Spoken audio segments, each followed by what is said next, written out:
Guys, ako lang ba yung hindi makapagsuot ng crop top kapag bloated na bloated? Yung tipong hindi ka pa kumakain pero bloated ka na. Papansin nyo naman nga sa mga previous vlogs ko na lagi kaming umuwi ng probinsya dahil nga bakasyon. And guys, isa rin sa mga nakuha kong comment ng pamilya ko sa akin is tumataba daw ako. Na para bang anong problema?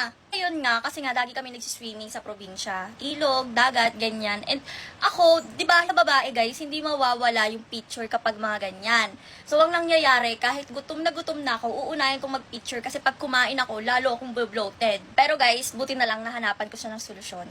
Ito nga guys, yung dinagdag ko sa routine ko ngayon. Kita nyo ba yan? Ito yung digestive gummies apple cider vinegar ng Gum Pro. Kinakain ko nga to guys bago ko kumain ng meal, bago mag-dinner, ganyan. Kasi para makatulong siya, para hindi ako mag-bloated guys. Sobrang nasasarapan talaga ako kasi para lang din siyang gamit talaga na candy. Pero ang kinagandahan dito, may benefit siya.